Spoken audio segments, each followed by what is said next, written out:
Hello everyone and welcome back to day 3 of the British Para Swimming International Meet coverage from Propulsion Swimming.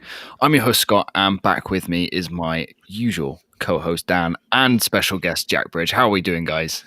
Yeah, very good. Very good. How's things with you? Me? All good. Well, everyone, Yeah, all good. Yeah, looking forward to another night of fast swimming. So hopefully some more names on the team sheet and some more consideration times to be posted. Yeah, looking forward to it. It should be a good night.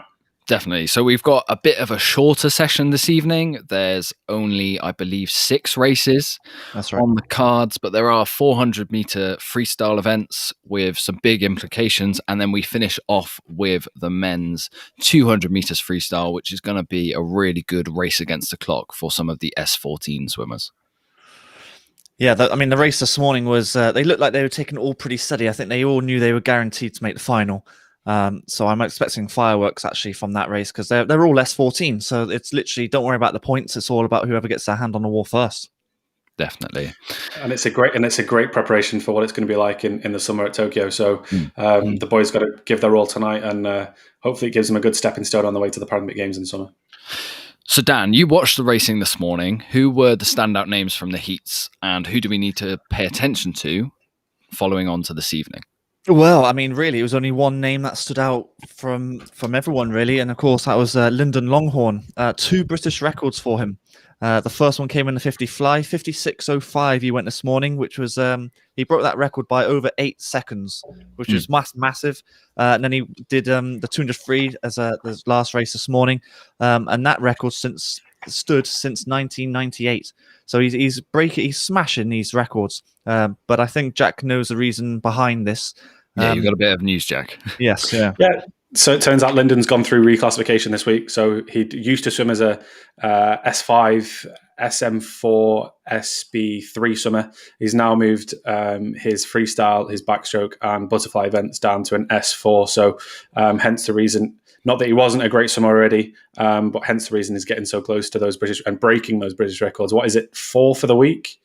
I think so. Yeah. At least. Yeah, at least. So yeah, he's having a stupendous week, and I think having spoken to him during the interval this afternoon, I think he's going to be focusing a little bit more on his 50 freestyle in the next few seasons to try and focus that on, because that's what he thinks his best chance of making teams are. And he even said to me that he didn't think the world record was out of sight for him. So that's definitely one to watch over the next couple of seasons in the lead up to maybe he might get selected to Tokyo. We're not sure after this stellar performance at the trials, but certainly in the years to come, Lyndon's one to watch.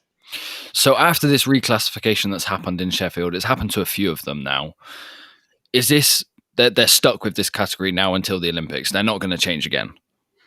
It depends. So if another country appeals during this process, they'll have to go through the reclassification process yet again, and that'll be at the next available opportunity that the swimmer plans to compete at. So it could be a World Series in between now. It could be the European Championships in Madeira in Portugal, or indeed it could be the Tokyo Games. The classifiers will be there watching swimmers' every move. So the classification system, I've said this many times, is not perfect. It's the best we've got, and there is rules. There's rules, and there is definite precedent where different countries can appeal a certain athlete's classification if they don't think they're in the right classification. So we'll just have to wait and see. So the events we have on the program tonight are the 50 meters butterfly, the 400 meters freestyle, and the 200 meters freestyle.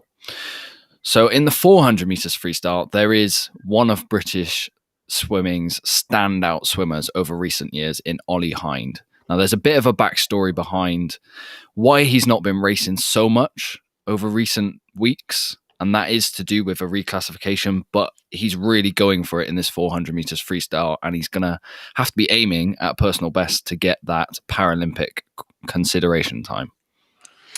Absolutely, right. And I think Ollie's PB, I think we discussed it just before we came on, is a 4:21.8. I think he posted that at the Rio Paralympic Games, so he's going to need to kind of have a big, deep kind of look at himself and think, can I go push myself further than I've been before? Can I use the adrenaline of, the disappointment of this reclassification week, and can I push that to try and reach that PB that he needs to kind of get his name on the list? It is going to be a seriously tough ask for him, but Like you said, he took this morning quite easy. His first kind of 200 looked quite strong, and then he seemed to back off in preparation for tonight. So let's just see how fast he can go. I believe in him. I know the rest of the country's behind him because he's an absolute legend in this sport for us, and he's definitely someone I hope to see in another Paralympics GB tracksuit come the summer. Definitely. And if he misses it at this meet, there is still time for him to qualify for Tokyo. There is future meets coming up where he may now say, all my training is focused on this 400 freestyle. Let's go for it. Absolutely. And let's not forget, Ollie's a really good medley swimmer and is a really good backstroker as well. So the time he posted in the 100 backstroke in the week, I think on Friday or Thursday, might put him in, potential for a medley relay slot. So we don't know. We'll just have to wait and see what the kind of selection board think and their ways of thinking when they announce the team later in the summer. But yeah, his focus right now is just on the 400 free and trying to do his best job as possible. Well, he's positioned quite nicely in the pool. I think he's got lane 2, hasn't he, in the final? So he's positioned quite nicely next to Jacob Leach. I expect him to be slightly further ahead of Michael Jones. But of course, you've got Alex Portal, the French swimmer, in lane 4. If he can kind of keep up with him as best as he can, then he's got a great shout of PBing, and hopefully, fingers crossed, he makes the Paralympics in Tokyo. Yeah, hopefully there's a few fast swimmers in that final that can drag him along. Yeah, absolutely. Alex Portal's had a really, really strong week, so it'd be interesting to see how he goes from this meet here. Might he go and step into Indianapolis next week, or how he may come back in the European Championships in May, or is it June? Maybe, I'm not sure. But yeah, he's a really, really strong swimmer, and looking forward to see how he performs in the summer. Okay, so first race is behind the blocks, the women's 50 meters butterfly. We have a swimmer who's broken multiple world records over the meet so far in Joan Molman. And we also have British representation in Leah O'Connell. Yeah, I mean, this morning she went 38.9. The time that she's looking for if she wants to qualify for the 50 fly is 36.2. So you're going to have to put that little bit extra effort in tonight, which I'm sure she will. I'm sure she'll change a little bit of tactics, maybe a quicker start, no breathing last 5 meters, all those little details which I've mentioned loads of times before. Maybe 36.2 is a little bit out of reach, but you never know. Might just go for it. Yeah, I was going to say stranger things have happened at Paris for me. I'll tell you that right now. Yeah. So yeah, every credit. She's got a really good chance. I mean, that's a good 2-second personal best she's got to hit there, so it's quite hard. But there's some competitive swimmers around her. Even though there is only 4 people in this race, she has an S7 classification swimmer next to her. Absolutely. And I think the main thing here is that she just converts heat to final. We say it pretty much we've said it every night so far. So if she can convert, go fast heat to final, then she'll be in good shape. Okay, racing, about to get under the way. How good's it been, Jack, to see British para swimming back on live stream? Yeah, and credit has to go to para swimming, the IPC, British Swimming UK Sport, for allowing world-class athletes to come and compete in Sheffield. And yeah, massive credit to everyone who's got this event going in.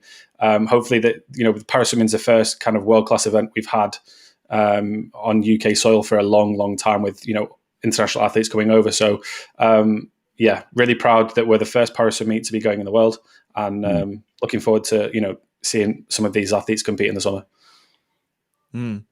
Well, Leah's got the one-arm butterfly going.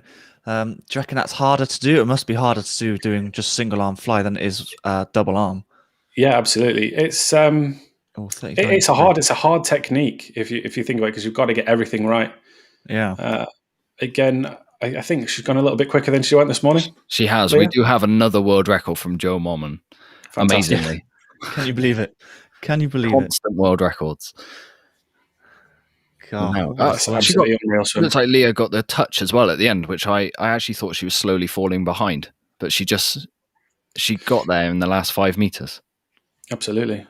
I wonder if it's because she's got that single arm stroke, and so she kind of reaches for the wall more on her side, if that makes sense. So it gives her that little bit extra reach. I don't know if that's like a freestyle finish. It's interesting that she's breathing to the front as well, because some athletes who only swim with one arm during their butterfly stroke usually breathe to the side as if it was like a freestyle stroke. So I don't know if that's a technical thing or something that's been stipulated in her classification, but it might be quicker if she kind of turns her head to the side. because obviously you don't have to lift your head up as high out of the water. So maybe that's something, a technical aspect that she might need to think about going forward into the next few years, and hopefully in the lead up to Paris. So she's how old is Leah? She's not that old, is she? 2002, yeah. So she's only 19. Again, so she's got loads of time, and the GB Paralympic, the British Swimming Paralympic Elite Performance Program will definitely look after her in terms of technical and physical ability. So let's just see how she develops over the next few years. Because I think she's just moved to Manchester to join the squad up there. Yeah, that's right. If I remember. Fantastic, really good move. They've got everything that you need as a high performance athlete all in the one place. So the physio's there. The strength conditioning is literally by the pool. There's a 50-meter swimming pool underneath, underground at Manchester, where it's pretty much the home of British paraswimming. So had some fantastic memories down there in the dungeon. But it's a great place. It's a great place because you're surrounded by high performance athletes and you're all striving for the same thing. You've got the countdown on the clock at the end of the swimming pool to remind you how many days you've got to the next Paralympic Games, and just make sure that everyone's focused on the same goal, and that's producing medals at major championships and Paralympic Games. It's kind of interesting that this meet wasn't held in Manchester. After the success of the 2 meets for the past 2 months held in Manchester, and you say Manchester's the home of paraswimming, they've then transferred it over to Ponds Forge, which I have no problem against. Ponds Forge is an amazing venue. Super in my fast. opinion, it is the home of British swimming. But if you think about it, there's probably more space and more open air in terms of Ponds Forge to be able to hold a certain number of people. So Manchester will only be able to hold, a certain number of people. I know they had 2 great meets in terms of the Manchester Open. Small fields, though. They weren't massive. Exactly. So this just gives everybody a chance to kind of acclimatise. And Ponds Forge is specifically built to hold international competitions, and it has all the hotels around there that you need and can comply with all the COVID regulations. So it's no surprise they brought it here. And also, I feel that Ponds Forge is just. We talk about having fast swimming pools. I thought there's nothing quicker, other than probably London, that's as fast as this pool here. So this obviously gives the swimmers that little bit extra in terms of trying to reach those qualification standards. It's interesting that us former competitive swimmers talk about some water being faster than another piece of water. It's to do with the depth of the swimming pool. So the fact that Ponds Forge and the London Olympic Swimming, or the Aquatic Centre in London, they're both 3 metre deep, and most 50-metre swimming pools in Great Britain are 2 metres deep. So the fact that there's that kind of rebounds off the floor of the swimming pool, which tends to slow swimmers down just a tad. So you find that most world record and fastest times are usually produced in swimming pools that are pools at 3 meters and 3 meters or more in depth. Yeah, if you're not a swimmer, then that just makes no sense whatsoever. How can you have fast water and slow water? It makes no sense. I think the gutting on the side as well, that the deck level pool makes a huge difference as well, with like the waves not bouncing back as well. But the depth is the main reason, and I do think that a lot of swimmers, this is their favourite pool in the country. Yeah, and so I kind of especially short course. Ponds Forge short course is ridiculously fast. If they put the 2 sections in the middle, so you're in the 3 meter deep bit, there is literally nothing faster than Ponds Forge short course. Interesting to see how Andy Mullen goes here. So he won 2 bronze medals at the Rio Paralympic Games. He's British record holder in this event as well. Yeah, and he went really quite well in 2016. And let's just see how he comes back here. And after obviously a period out due to the COVID and stuff like that. So he'll be looking to kind of put his name forward. His qualification standard is a 34.9, so he'll have to go a little bit quicker than he went this morning. That's a British record territory. Yeah, he'll have to go a little bit quicker than he did this morning. So let's just see how he goes. So Andy Mullen's starts are ridiculous. Just watch his underwater work. He is fantastic. Well, he used to be really, really strong underwater. So let's just see. Lane 3. Let's just watch his start and see how he gets off. People watching the live stream, it is the lane furthest away from the yellow. The one up from the yellow line. One up from the yellow. Yeah. There we go. Interesting to see that Lyndon again hasn't chosen to swim in the final. Wow, he did so well this morning. Look at that. Yeah. That's 15 underwater. Wow. That's the sort of work you want to be doing. Really, really strong underwater. Yeah, I'm a little bit behind you guys. But literally perfect, isn't it? If this is a 50 butterfly, to me, his stroke looks like freestyle there. It looks like he's doing freestyle. So I don't know what he's doing. Is he going for a freestyle time trial? Is that allowed? Maybe. Can you do that? I thought you had to do the actual stroke. Well, if he's informed the referee before he's actually done it that he's doing it, the time won't count. So that's really strange. 37-0. Really strange. I'm expecting him to be disqualified from that. We'll see when the final results come up. But either way, he's just outside the qualifying time. What's the 50 freestyle qualifying time, Dan, for S5, just in case? Hang on then. For S5 is 33.25. So he's nowhere near that either. No, that's a really strange decision there. Let's just see if it comes up if he's been disqualified. I would expect that to be disqualified. He's been come up. DQ'd. BTQ'd. Really strange. I wonder if he forgot what race he was doing, or if he was actually targeting the 53. That's you'd hope not. For someone who's been to 2 Paralympic Games, won World Championship silver medals, won I don't think he's forgotten. He's definitely not forgotten what race he's doing tonight. Yeah. Bit of an odd one. Very odd. Bit of a talking point anyway. There you go. Absolutely. Well, we'll get on the research and find out for you guys tomorrow what was going on there. Yeah, absolutely. Yeah, interesting one. Okay, so next up is the 400 meters freestyle, and this is a very strong event for para swimming in GB. Absolutely. We've got for the third night in a row. For the third night in a row, it's S6 battle off. S6, constant battle. Obviously, Ellie Simmons has won multiple Olympic medals in this event, world championship titles in this event. She's known for 400 freestyle as well as 200 IM. Those are her 2 strongest events. So 400 freestyle was the one that she came through at Beijing and produced that stunning performance. Yeah, and everyone saw the tears, and everyone, she kind of, the country fell in love with those images from Beijing, and she's kind of kicked on from there. Again, it's a shame the 3 S6 swimmers aren't next to each other. We've got 2 of them down at the bottom, and then Ellie's kind of racing by herself in lane 3. It's a little bit of a shame that they couldn't kind of, I don't know, scrap the spearhead, but we've been through that. We've spoken about it loads of times, and it's just the way it is. I mean, we always want spearheaded finals anyway.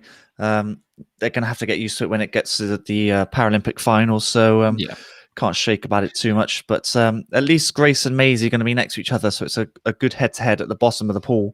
But let's not forget about Casey Crowhurst, who's done pretty well this weekend, or this week rather. She had a very good birthday the first day, getting massive PBs.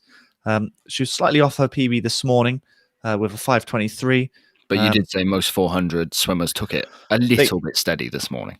They did, yeah. So no one actually got the qualifying time, although I did overhear on the live stream that I think Maisie and Ellie, and I do think Grace as well, have already got the qualifying time beforehand. It's in Manchester. Yes, yeah. So this is almost like a keep busy swim, really. But I do expect the swims to be much faster than what they were this morning. And then we also have Tony Shaw in the water, who was the world champion, world silver medalist in the 400 meters freestyle. So she's got a lot of pedigree in this event as well. Yeah, absolutely. And she only needs to knock a couple of seconds off the time she posted this morning to get under that qualification standard. So, really keen to see how she gets on. But yeah, it's really interesting. Ellie was just outside that qualification standard, but like you said, she already made that kind of qualification standard in Manchester. Go on, sorry. Yeah. What time have the S6 swimmers got to hit to get there? 5:24:38. Yep. Okay, so that would be a personal best for Grace Harvey if she were to get to that mark. So it's really good that she is swimming next to Maisie to hopefully push her onto that, because Maisie has gone under that time. Absolutely. But I think it'll be another case of because Grace has qualified in the medley, because she's qualified in the breaststroke, the selection board will probably say, look, it's absolutely fine. You can swim in the 400 meters freestyle. It's another chance to stand up in front of the crowd at Paralympic Games. It's great experience. You might not necessarily win a medal, but you 3 are the quickest kind of S6s that we've got, so you may as well go for it. I fully expect Grace to be swimming that in the summer. It's good that they're that generous, because we did our preview podcast for the able body trials, which are happening next week, and we were very generous in selecting our team. We basically, if you finish first or second, you go in. Don't worry about the time. But then we've had a few comments from obviously a few more experienced heads in the world of swimming, said, unfortunately, it's not that generous at all. It's really tough to make the team if you don't make the time. There's no reason for them to take you. Whereas in the para side of things, what I'm hearing from you, Jack, is if you go in one event, they like you to swim more. They like to keep you going. It makes sense to me. That's the case. If you're really going anyway, and there's a free slot in a different event, then by all means take it up. I mean, as long as each athlete kind of fits under that minimum standard that's put forward by the IPC, then there's no reason why an athlete who may not have reached the British qualifying standard can't go and swim in that and be quite competitive. Yeah, because there's one example. Joseph Craig didn't even get anywhere close to the S7 400 meters freestyle qualification standard before London, and he came out of London as Paralympic champion and world record holder. So that took guts and determination from the performance director to say, look, we'll give this guy a shot. He's 17. Let's see what he can do. And he went out and absolutely smashed. Sorry, he was 15. Went out there and smashed it. Blimey. I wish there was more of that in swimming, because some of the qualification times that British swimming set, they're very fast. Absolutely. They're much harder than other nations around the world. But they're all based on percentages from reaching medals. So everything that kind of comes down from UK sport is based on medals and winning medals and potential of winning medals. So that's the reason why they're so tough, because we want to take athletes that are really competitive. I get that. I do. But at the same time, you've got to do the long game, because there might be some 16-year-olds who are very close but don't get the time. And if you take them to that Olympics come Paris 3 years' time, they're going to be in so much better shape than if they don't get picked. But that's why there's an asterisk next to every single selection policy, and that's usually the National Performance Director's discretion. So if the NPD fancies of taking a risk on someone, then there is the caveat where they can just rely on that clause to say, yep, we want to take this athlete. Sometimes it's just a hunch from either the head coach or the NPD. And like that, Joseph Craig was just a hunch from John Atkinson in 2012. And it paid off pretty well, because Joseph then went on to, like I say, win gold in London, smash the world record, which was held by another S7 in the UK, John Fox, by like 3 or 4 seconds. It was half a pool length in front of everybody else, and it was an absolutely fantastic swim. So I'm hoping something like that happens. Like, they could take a risk and take Lyndon, because he's had such an amazing meet so far, and it'd be a great experience for him in the lead up to Paris in a new classification. Let's just see what happens when the announcement gets made in the summer.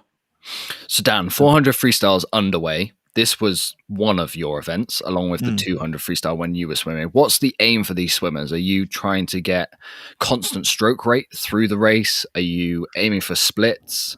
How would you approach it?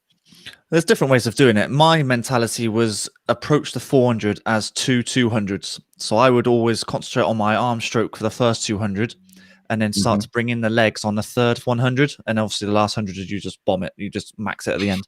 But yeah, you're right with the stroke count and stroke rates. Take it nice and steady for the first 200, because you don't want to burn yourself out. You don't want to have anything. You want to save energy. Otherwise, you'll be fatigued. You'll be building up the lactic acid way too much, and it's going to burn at the end. So take it steady. This is what I would suggest: is take it steady for the first half, and then build it up over the second half. And I'm always looking at the the Maisie and Ellie stroke, because of course they've got a shorter stature, which means they're doing so many more repetitions. It must be harder for them in comparison to someone like Grace. It's fantastic. The amount of work they must do in training is phenomenal. I'd love to really kind of analyze their stroke and look at the efficiency that they're able to create. Yes, yeah. I mean, when you go into training and you do distance per stroke, obviously their distance per stroke is going to be a lot less because of the shorter limbs. But I'm sure they get the maximum out of it. Absolutely, that's possible. Yeah. Oh yeah, definitely. Yeah. Otherwise, they wouldn't be world-class 400-meter freestylers. Yeah, exactly.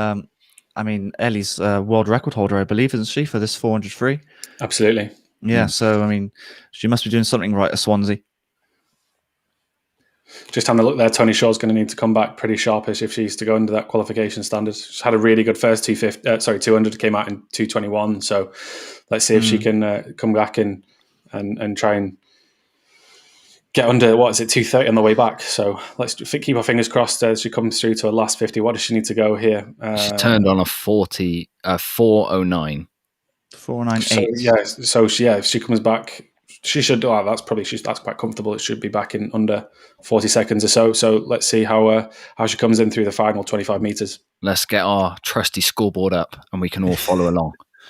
Well, it's good that she's keeping her stroke rate quite high. Normally, towards the end, it's the stroke rates can be quite high, but at the same time, could be slipping water. It doesn't look like she's slipping water at all. 4:45. Wonderful swim. There you go. So is that consideration time? Comfortably under, yeah. So the consideration time for the S9 was 4:50. Yeah, so way under it, nearly 5 seconds underneath it. So that's an improvement from awesome her heat swim of almost 7 seconds, which is massive. Yeah. She did take it. It looked like she took it very easy this morning. That's her normal tactic, isn't it? To take it nice and steady in the heat. So it's just worked again. Unreal.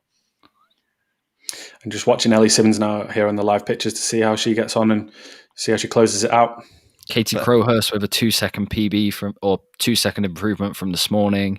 And then Ellie Simmons with a 3-second improvement from this morning. That should be her underneath the consideration time. 5:25.9. Just outside. But she's already got the time. She's already got the time. So nothing to worry about. But quicker than this morning. That's all you can ask for. And she wins the battle of the S6s. She does. Yeah. Grace was also quicker as well by over 5 seconds, actually. And in fact, on points, Ellie Simmons has won that event. Yeah. Fantastic effort. You expect that from someone who's world record holder. So she's definitely the one to beat in the summer the Tokyo Paralympic Games. Yeah. I mean, her technique is fantastic. There's more S6s to come back. So you think Eleanor Robinson is going to be a real challenge for this event. So let's just see how Eleanor kind of gets through this period. Hopefully, we'll see her at a World Series meet before the Paralympic Games in the summer.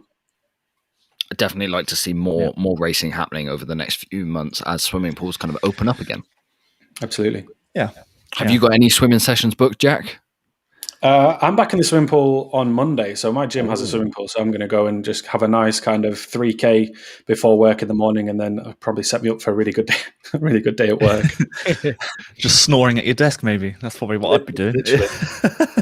Luckily, I have booked next week off work, given its trials, and I'm sure we are going to be mad busy. But I have actually kind of given up the pool life for a little bit, and I'm open water in it, which is cold, to say the least, this time of year, but I'm going for it. It must be like 11 or 12 degrees out there, and of course that's the wind. Ambitious. It's 8. It's less. Plus the air temperature with the wind, because the wind is what makes it really cold at the moment. So I'm all right at the moment, thanks. I've got to get the meters in. I'm training for the Great North Swim in June. I'm doing the 5K there. 5K in 2 months. I got to build up to that. That's going to be fun. Oh God! Well, I've done it. Is that Lake Windermere? Yeah, it is. Yeah, I've done it before. It's really good. Yeah. I mean, I've entered it as well, but I haven't got anywhere near the pool. The only bit of swimming training I've done for the last year is probably some lifeguards, little bits and bobs. But other than that, nothing. It's going to kill me. I'll get you back training with me. It'll be good fun, won't it? Absolutely. Yeah. I'm really looking forward to this final. I don't know about you guys, but this is going to be, this and the men's 200 freestyle are going to be the ones that we're going to kind of look back on after today's finished and think they were really, really good races. So fingers crossed for both Mikey and Ollie and Jacob and Johnny Booth, and hopefully those guys can go into that consideration standard. I'd really, really like Ollie to kind of put in a stellar swim here and kind of use all that pent-up anger from his reclassification not going right and see if he can just nip under that 4:21 consideration time. Yeah, I think we know where your eyes are going to be for the whole of this race. Kind of lane 2. Yep, literally watching the splits. I'm going to be watching Michael Jones, actually. I think he's got a PB that's quicker than 4:47. He went 4:52 this morning. I do actually think he's going to go below that as well. So we should have a good couple of additions to the plane ride to Tokyo in the next couple of months. But yeah, Ollie Carter's also done pretty well in the S10. He's got to go 4:11, which might be a bit of a big ask. Big personal best. That's rapid, That's really, really quick. And that's there's some big guys, some big guys in the S10 classification and S10 classification. So that's gonna be really, really tough. But hopefully, he's definitely one for the future. Yeah. I know, Dan, you said Lyndon Longhorn is your kind of standout swimmer so far for this meet. I think Alex Portel has quietly been very, very impressive. He has. I mean, hasn't. I've no idea what the French records are or anything like that. We only know that Lyndon's done well because we know what the British records are. Yeah. So it's difficult to sort of judge. But he's done exceptional times. He's been the standout. I believe is he S13? I think he is. He's been the standout in that category, and he's been head and shoulders ahead of most fields as well. He's been doing amazing. I mean, he did an amazing 400 swim this morning. He's one of the few swimmers that didn't take it easy. He went hard from the beginning. Yeah, 4:05 he went this morning. Do you think there's any chance he dips below the 4-minute mark, or is that kind of a little bit too much to ask? I think that's a bit too much. I think he might go a little bit quicker. He might go a 4:05 low, 4:04, something along those lines. But he's got a very nice stroke. That's the reason why he goes that sort of time. Very, very long, very smooth, and he does pick up the speed and the stroke rate as the swim goes on. So hopefully the swimmers around him in Ollie Carter and Jacob Leach can sort of stick with him as best they can, stay on his feet, try and get in a little bit of the eddy currents, But I expect him to be, a good couple of body lengths ahead of everyone here. I'll tell you what we'll do for this event, because I know Jack's going to want to pay attention to splits, is we'll have the scoreboard up for the whole race so we can see what everyone's doing per split, and everyone at home can follow along, because I know the graphics on the live stream for British Swimming are a little bit hard to see at times. Yeah, I mean, the scoreboard's not the best looking thing in the world, but it will do for now. It's not pretty, but it works. It definitely works. Yeah. It all stays up to date, which is always nice as well. Yes, yeah, it does. So where are we looking? Ollie Some Hines fast starts here. Okay. Yeah, they've got stroke rates. That is brave. Out hard. So I know you spoke about how you built through your 200. I always used to swim the 400 as 850s and try and build through my stroke rate. So rather than kind of, because that's what it, essentially you're breaking it into kind of an 850 set, and you could easily do like pace sets based on those kind of. You take the first and the last 50 out and you try and hold that certain pace for a set of 850. So that's how I always used to think about it, just kind of build through. It was the same with the 200 breaststroke, because you kind of cruise through the first 50 and then you kind of build through the 50s and try and give as much as you can into the last kind of little stretch, because it's a really difficult distance and technique to get right. Well, I've never seen anyone max out a 400 free from the very get-go. Same with the 200 breaststroke, actually. Not even Sun Yang on dope. Yeah, maybe we kind of ignore him actually. But I mean, the most recent swimmer to try and do those stupid fast starts, is Chad Leclos. But he does it in a 200 flight, and he suffers at the end. Yeah. I mean, you're gonna have to work very hard in training. I mean, you're gonna build up lactic acid regardless. So it's just about whether he can do the amount of tolerance sets to get used to it. It's all about tolerance, isn't it? Yeah. Tolerance is the big thing, especially in 400 meters. Yeah. Ollie's going really, really well here. He is going very well. With Ollie Carter. So he's holding that 32 point. What's he done here? 36. So that's... It's a 36-1 at the 150 mark. Like a 33-1. So, yeah, he's not doing too bad. He's going pretty well. If he can hold that 32-33 pace, then he's going to get really, really close. Yeah, hopefully he can stick with those two guys in lanes 5 and 6, because it looks like he can see them. And those guys, I would have thought, have faster PBs than him on paper. I think Alex Portal, a quick 200 meters, is out in 2:01. That was a great turn. So I don't think he's going below the 4-minute mark, but I think he's improving on his 4:05 from this morning. Yeah, he's not hanging around, is he? But going back to Ollie Hind, he hasn't actually gone to his legs just yet. I expect him to go to his legs now. The stroke rate should be picking up. But yeah, Alex Portal is in a different sort of class at the moment. So yeah, so Ollie's gone out. He went on a 30 point, 32, 33, 30, 33.9. So let's see how he brings back this second 200. What's he turned in there? 244. Yes, that's a 34.0. 34.0. So it's actually Ollie Carter that's doing the tactic that I suggested and kind of go out on the third 100. And then it's whether he can now hold on, because I expect a late charge from Ollie Hind here. Yeah. Blimey. Alex Portal 61 for the third 100. That's class. That's unreal. Yeah, but yeah, like you say, Ollie Carter's stroke rate's just gone through the roof now, hasn't it, as he pushed through that third 100? Yeah. Yeah. I expect Johnny Booth to come back as well. He's a really strong distance swimmer. So watch Johnny Booth come back for this last 100, I think. Yeah. It's just 3:18.7. The stroke's looking a little bit choppy from Ollie Hind. I don't know if there's so he looks really nice for the first 100 or so. It's okay actually. No, I'm lying. Not too bad. Yeah, it's okay. Yeah, Ollie's impairment is in his legs, so I wouldn't expect him to see a big kind of leg work. He's very much upper body dominated, but hopefully he can come back. He's got to come back in a 63. So keep your fingers crossed, boys. It's a big ask, but he can do it. I mean, I think he's leaving Jacob Leach behind now, but all eyes are on Alex Portal here. I think 404 is looking quite likely here. Oh no, 403 in the end. Wow, that's back in a 60 point. Not bad at all. I mean, a 900 point score. Yeah, that's rapid. I wonder if that is a French record then. I've got no idea, but that wouldn't surprise me. The world record in that classification is a 355. That's fast. Oliver Carter coming back really, really well there. 419. 427 for Ollie. I mean, it's a big score. An 800 point score in the new classification is a big score. Absolutely. It's nothing to sniff at all. Ollie Carter, that's a very good swim. What time did he go there? Sorry, 4:19, so 2 seconds quicker than this morning. It's not too just far all away eyes from on PB, I think. All eyes on Mikey Jones to see if he can go into that 4:47. He's just outside, isn't he? 4:48.0. Yeah, just. But he's got time. He's got other races, other events to try and get that time. I'm not sure if he's one of those swimmers that have already got the qualification time. I'm gonna have to double check that, but I suspect because he's top class at this event, so I would expect him to be on the plane either way. There's some big scores here. Lots of swimmers over 800 points. Absolutely. That was a very, very fast race. Very high quality.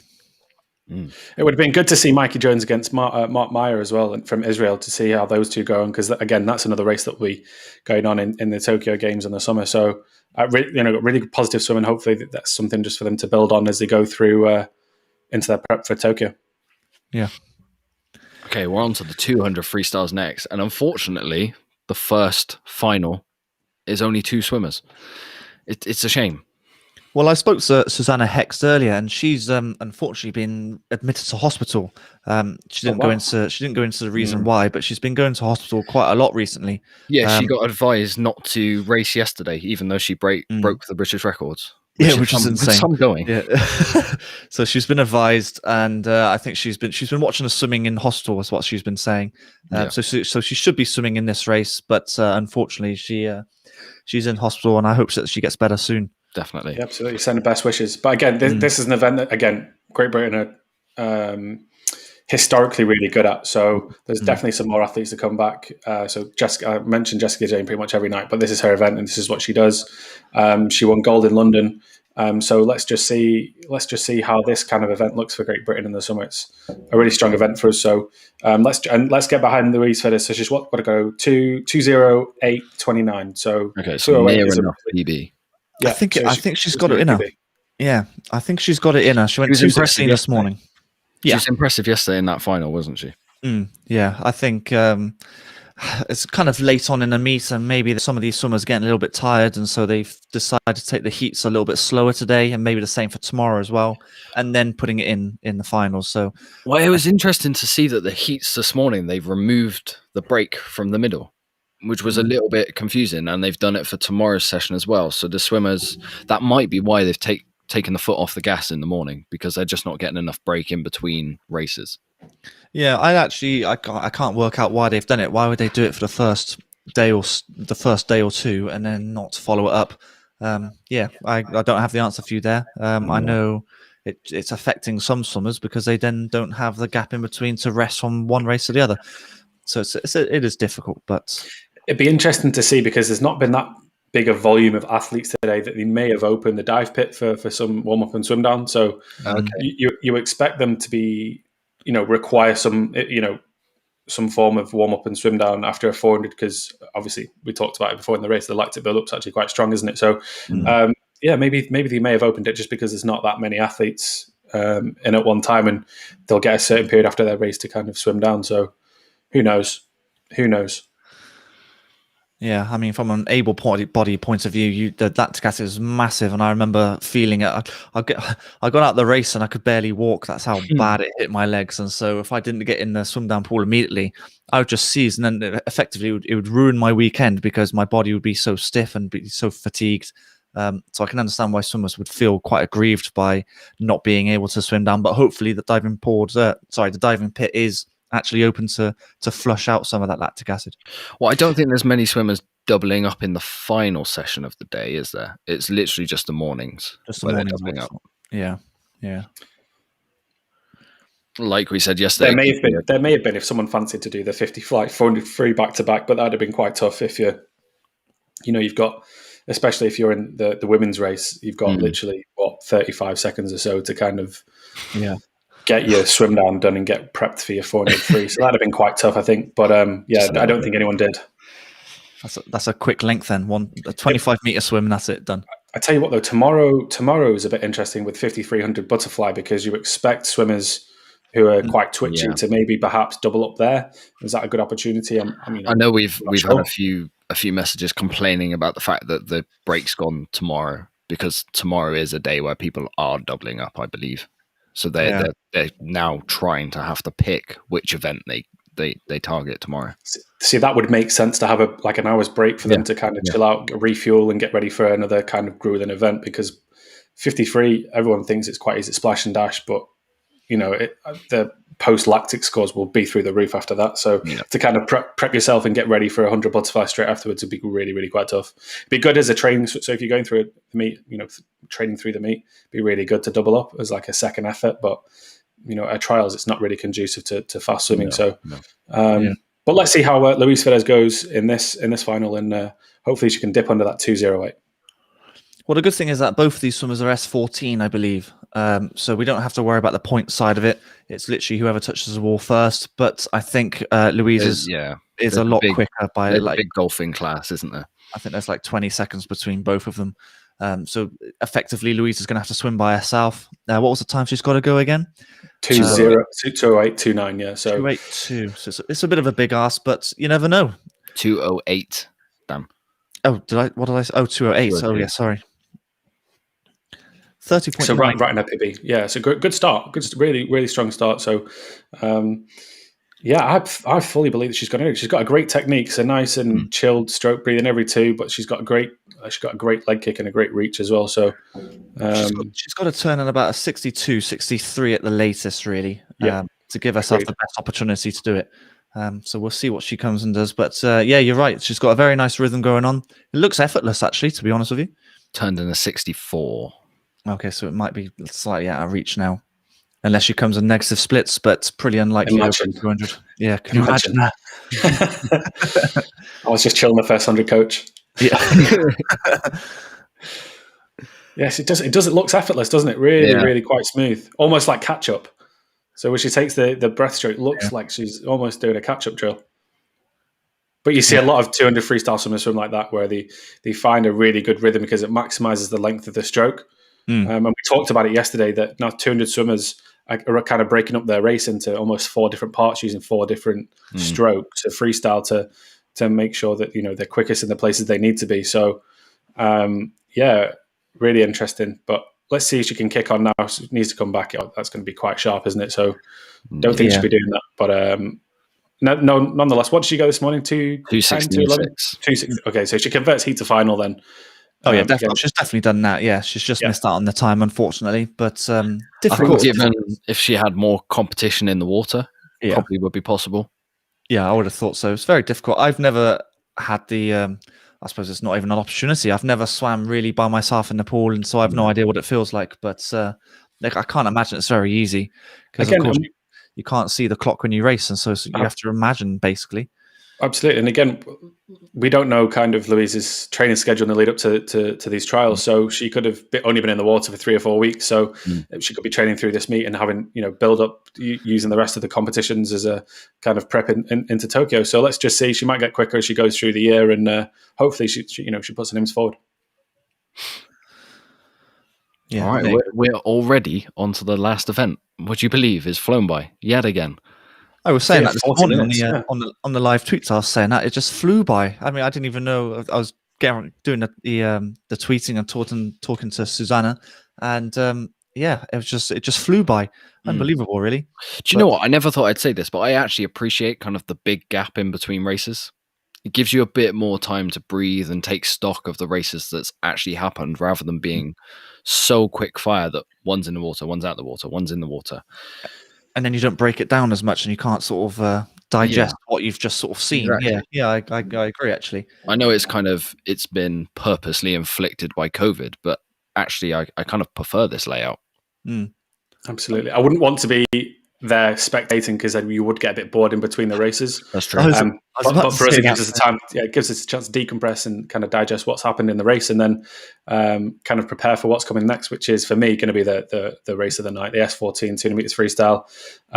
Massive names: Reece Dunn, Jordan Catchpole, Dylan Broom, Rhys Davis, Louis Lawler, Jack Milne, Alex Rossi, all going for that 1:57.0 time. They need to put their name forward for consideration. So only 3 spots available. Don't forget, there's no 4x2 relay. So these boys need to be going flat out here to try and put their name forward. Only 2 again, of them. It's one to watch for the middle lanes. Yeah, only 2 of them have gone under that 2-minute mark previously, but it would be good to see those 2 guys who have gone a 1:52 or 1:56. It would be good to see those drag along the likes of Dylan Broom and Lewis Lawler to under that 2-minute mark. That would be a really good barrier for those guys to break at this point. Absolutely, and again, some athletes aren't here. So one name that sticks out that's definitely not here is Tom Hamer. Of course, I thought he was slated to swim this weekend. Yeah, he was. He was on the start list. Not sure why he's not swimming. Again, we don't know his training schedule coming into the meet. He may be back in Manchester or Stockport or wherever he's training now in preparation for Indianapolis or Europeans or wherever he wants to go. Yeah. But yeah, Tom Hamer's definitely one to watch in terms of getting close to that 1:57 because was Commonwealth champion. I think he got silver in Rio. So the standout swimmer that's not there, and hopefully he puts a performance in before the Tokyo Games in the summer. Be interesting to see if 3 guys do go under that 1:57 mark. Do they automatically get the spots, or is it then up to consideration if Tom hits that time later on in the year? Yeah, it's all consideration. So because there's multiple qualification opportunities, they'll just take the quickest 3 come the time that the team needs to be announced at. So if there's 3 or 4 swimmers that have gone under that consideration time, they can only take the top 3 because that's how many spots we get as a Paralympic nation. So it's as simple as that. The quickest 3 go. So it's not like Tom needs to kind of end his season's training if 3 guys go under it here. He can. Nope. He can go as long as he goes quicker than one of the 3. Then he should be absolutely fine. I expect Tom to be really up there with the time that Reece Dunn puts in. Tom's a really, really strong athlete and has worked with Graham Smith at Manchester, who, as you guys all know, was a fantastic freestyle swimmer. So let's just see how Tom goes in the lead up to the games. I fully expect him to be on the team though. Yeah. If for nothing else, part of the relay team, the 4x1 freestyle relay team, I fully expect him to be there. Interesting that they're now trying to big up this new partnership with Up and Go. You seen? Well, this is a proper television advert now, leading up to the games. It's on TV, so there's the swimmers finally getting a little bit of exposure.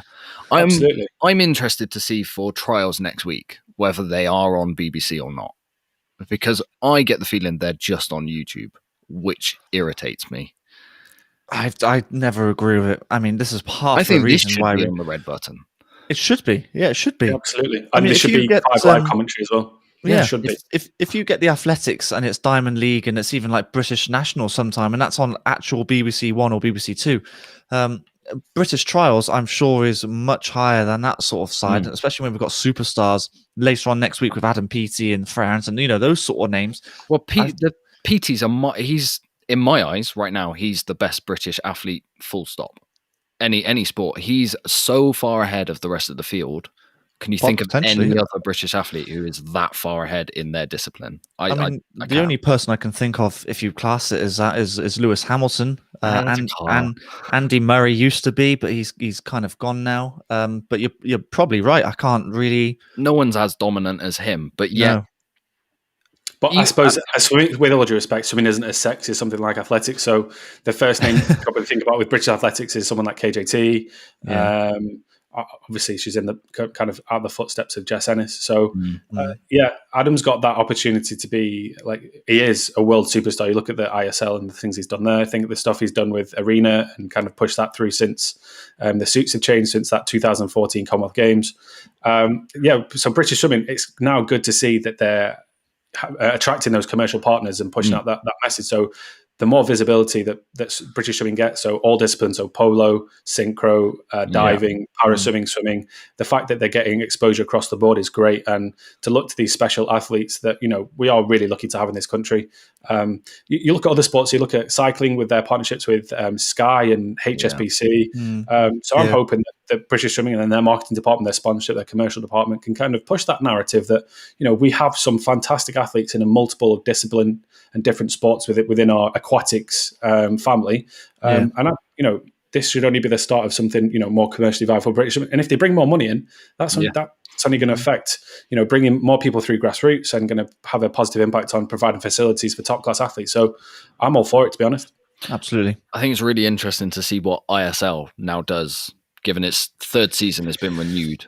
I'm really interested in commercially what that does for swimming, because there's talk of kind of big sponsors coming in and taking it around the globe, and a lot of British swimmers stood out at that meet, so it'd be really good for them to be showcased worldwide. And I don't know, I'm really excited about that format. That was played on the BBC, right? That was on the website or it Red was Button? On I think it was on website only, I believe. Okay. Oh, it wasn't on Red Button. I can't remember now. No, I think most of it was website only, and the only ones they actually showed were the London Raw events, which was a shame because we did a lot of coverage with the New York Breakers, and they actually had, in my opinion, the better British swimmers. They didn't have the sexy names, but they had the young stars who are really taking off. Yeah, I think you've got to remember that YouTube is actually a massive platform now. So at least it's on YouTube, and I kind of firmly believe that YouTube will overtake BBC Sport and Sky Sports potentially at some point in the future, a long way in the future yet. But I mean, YouTube is free to watch, so at least it's being showcased to everyone. YouTube don't pay for the rights, though, do they?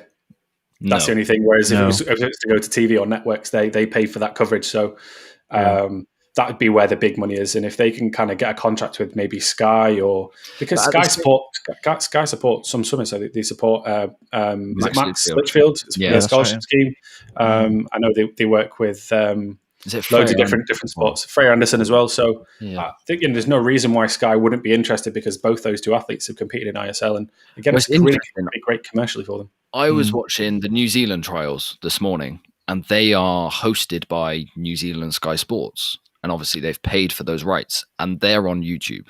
They've put that live stream on YouTube, and they've done it really, really well. It's like a professional TV show. It's not just a box standard stream. They've got interviews, poolside, everything like that. They've done the works, and they've put it on YouTube. I think that's kind of the format that needs to be. It's just making use of all the media sites, isn't it? There's so many social media platforms. Try and use every single one and put as many eyes on it as possible. And New Zealand have got it right, I think. Well, both New Zealand and Australia, they know how to do their sport over there. Seeing as though swimming is one of the biggest ones out there. And the Americans. I remember watching the 2016 American Olympic trials, like fireworks going off on the side of the pool and stuff. It's unbelievable. So cool. I just love them to do stuff like this over here, but again, we can only wish. Hopefully we'll get there. If a network decides to pay for it, then feel free to use the Propulsion Swimming guys as your hosts. I mean, we're pushing as hard as we can to get more exposure towards the sport. So we're doing everything literally that we can. Absolutely. I mean, the podcast is as successful as I think we could ever have imagined. Oh, we never dreamed of it as being as big as it is. I didn't know what the games were. We just wanted to just expose swimming for, showcasing talent, not just on the elite side, but everything. And it's just gone. It's booming at the moment. So I know it's fantastic. But let's go on to this race. There's a big build up for this race. It feels there was a long gap for it, wasn't there? There was, yeah. They must have. I think they know that this is the swim of the night, and this is the one where. There could be fireworks inside the pool. We've just spoken about them being outside, but this is a big race here. S14s across the board, and I'm really looking forward to seeing how quick Rhys Dunn, Jordan Catchpole, and Louis Lawler can really go and see if they can push that 1:57 time. Well, Rhys Dunn is in fine form. I mean, he was the first British man to go under a minute for the 100 backstroke. That was an insane swim. I haven't even gone under a minute for 100 backstroke. That's how good that was. Not that I was a backstroker, but yeah, I expect Rhys Dunn to be not head and shoulders, but maybe body length ahead of everyone here. And I think he's going to drag Jordan Catchpole with him. So we'll see. We'll find out. Do you think Jordan got a PB in him? Yeah, I'm not gonna. Yeah, I think so. He's got to go 157.0, and I think two of them at least are gonna do it here. God, I'm excited. I don't know what you guys are feeling. You do love a 200 freestyle, don't you, Dan? That's the blue ribbon event. Yeah. I mean, I kind of disagree. Some people swim it very differently. This is where you don't build the race. You kind of go out hard and get to the front. That's the way I used to do it. And Reece Dunn, I feel like he's the one that's sort of adopts that tactic as well. Really good start by Reece Dunn. Great underwater work into his work early. It's honestly, freestyle stroke just looks effortless, doesn't it? Yeah. Nice lopsided stroke. Great leg kick. And hips really, really high. It's almost got that gallop stroke nailed down. Yeah. So it's all about body position on freestyle. The higher your body position is in the water, then the faster you're going to go. That's as simple as what it is, really. And then it's just a case of trying to keep the arms going round and keep a continuous rhythmical motion, which both Jordan and Reece have. That's a great view there from behind them. You can really see the work that they put in. Jordan's already gone to his legs, but he's doing the right thing.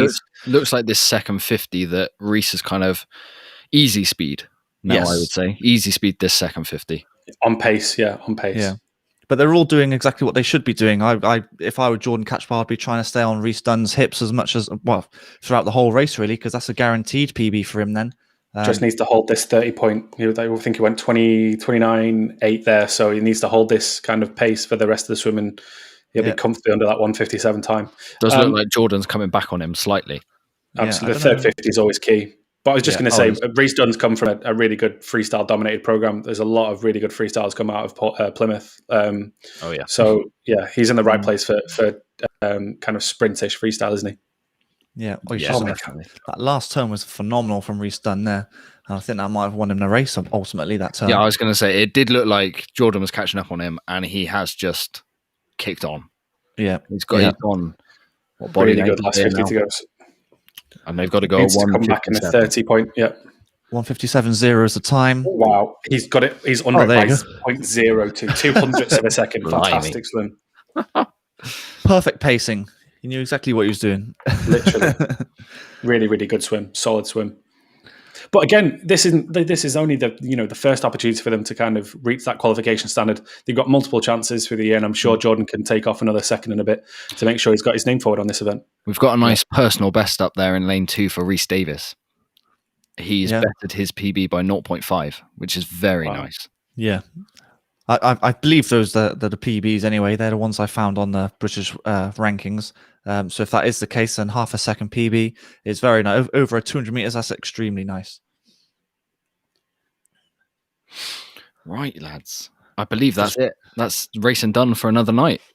I know. It was a quick one today. Very quick one today. And I think it might be even quicker tomorrow because there's only, if I remember right, there's only four races. Yeah. 4 races. Yeah. So we might see some B finals. Yes, potentially. Yeah. Depends how many people have entered, mind you. But it hasn't come up as of yet on mine. Oh, I've clicked on the wrong one. That's why. Yeah. So it might be A's. It might be A's and B's. So classic case of multidisciplinary points. Again, we all thought that the race would be won in the middle, but Ami Omar Dadion has just come in and hit 914 points. So finished last. Wow. Gets the gold medal. Fantastic swim from him, and that's a really good swim in the lead up to his games, and he's definitely another one to watch out for in that S4 200 meters freestyle later in the summer. Yeah. What was the time that Lyndon went this morning? No, I can't remember it. I think it was 2:56. I feel like he did, because they would be in the same category, would they not? Yeah, I think Lyndon went a 3:37. Oh, 3:37. So it's a bit of a jump in. Yeah, big time, big jump. But Ami Omar went a few seconds quicker this morning, so he scored 9:14 there. He got 9:44 this morning, so he's obviously in really good shape in the lead up to Tokyo. So he's definitely one to watch out for. Okay, well that just about rounds up tonight's live stream from Propulsion Swimming. Thanks again, Jack, for joining us one more time. We have another final day of racing tomorrow. What are we looking forward to tomorrow, Dan? Well, all of it, quite frankly. I mean, this is a day for you, I would have thought, with that's basically just the sprint 50s. Events. It's the 53, and I'm pretty sure you were pretty good at 100 fly as well. Usually it's kind of transferable, that those strokes, aren't they? They're very similar. So Which it's makes kind of it a day weird for that you. they are on the same program, but we'll get into that tomorrow. Well, we'll see. I mean, I don't know if, I don't know who done the scheduling for that, but it doesn't make sense in my eyes. I wouldn't be too happy if I were a sprint swimmer, but we'll see. Yeah, so names to watch out for tomorrow: Rebecca Redfern, Hannah Russell, Abby Kane, Katie Crowhurst in the pool again. Lyndon's back in the pool tomorrow. Andrew Mullen again, looking for another one of those fantastic starts he has. Mikey Jones going in the 50 freestyle. 100 butterfly, Tony Shaw, Louise Fidesz. And then the men's, Jacob Leach, Oliver Carter, Louis Lawler, Rhys Davis, Rhys Dunn, Stephen Clegg is another one to watch out for. And Alex Portal is back in the S13 for France. So again, a stacked heat session, and hopefully some more names for that qualification standard again tomorrow night. Been plenty of them so far. So from myself, Scott, and from Dan and Jack, that rounds up tonight's live stream. Thank you everyone who has joined us, and we will see you all tomorrow.